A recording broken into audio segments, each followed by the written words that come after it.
Happy Monday, you all. This week in reading, we are going to be working on text structure.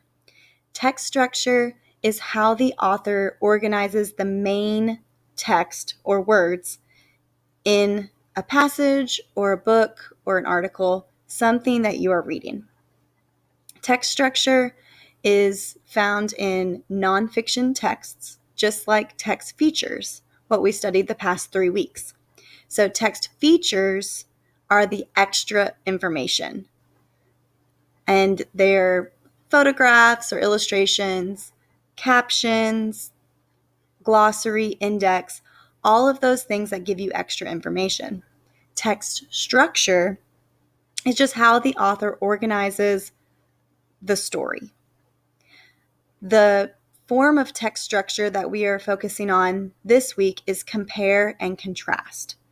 So that means that the author is going to be telling you how two things are the same and how they are different.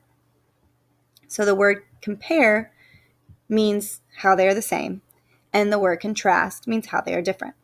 So you're going to listen to this brain pop video, and then you are going to write your own definition for the word compare and for the word contrast in the text boxes provided. Then you have 2 short articles. One is about mammals and one is about reptiles. You're going to learn how they are the same and how they are different. Then you have 2 questions here off to the right. What is the main topic of both passages? So what is it mostly about? You're going to drag this orange dot to the correct answer. Then, how are passages 1 and 2 alike? So passage 1 is mammals, passage 2 is reptiles. How are they alike? How do they compare? Once again, you're going to drag that orange dot to the correct answer. Then, here at the bottom right, you have a T-chart. This is a compare and contrast T-chart. So under mammals, you're going to list, because I put bullet points, just list ways that they are different from reptiles. And then under reptiles, you're going to list ways that reptiles are different than mammals. Underneath both, you're going to write how they are the same. It does not have to be in complete sentences because you're using bullet points. This next slide is the same 2 articles, mammals and reptiles, but now you're focusing on vocabulary. So what does the word adjust mean as it is used in the sentence? Which word means almost the same as the word surroundings? So when you're asked for words that mean the same, try putting the words they give you into the sentence. So find where they said adjust and put one of these other choices in the place of adjust and read it and see if it makes sense. A lot of times that will help you understand what the synonym is. Which word means the opposite of the word limit? If you're not sure what limit means, remember you can go to tools and dictionary and you can look that word up.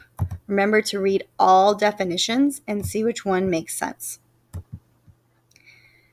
Act means to take action. What does react mean? So remember in guided reading, the prefix re, it can mean again and again, or it can mean back. So what do you think react means based on that knowledge? Okay, even though we're moving on from text features, I still want you all working on that skill and improving upon that skill. So you are going to write a caption. So remember, a caption is just words that give your reader more knowledge about whatever illustration or photograph it goes with.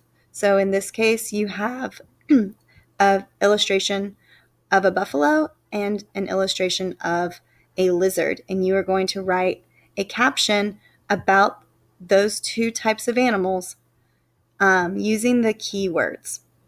So lizard, buffalo, vertebrate, mammal, reptile, warm-blooded, and cold-blooded. Do not try to make this all one sentence. 2 sentences would probably be best, just so that way you can spread out the information a little bit and it's not all run together.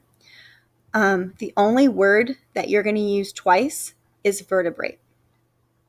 Now, if you're not sure exactly how to write a caption for these animals, if you're not sure what information goes where, reread the passage on page 6 or 7, on slide 6 or 7, because that will help you determine which keywords go with which animal and how to organize that information to write it in caption form, to write it in complete sentences for a caption. All right, you all. I hope you have a great week.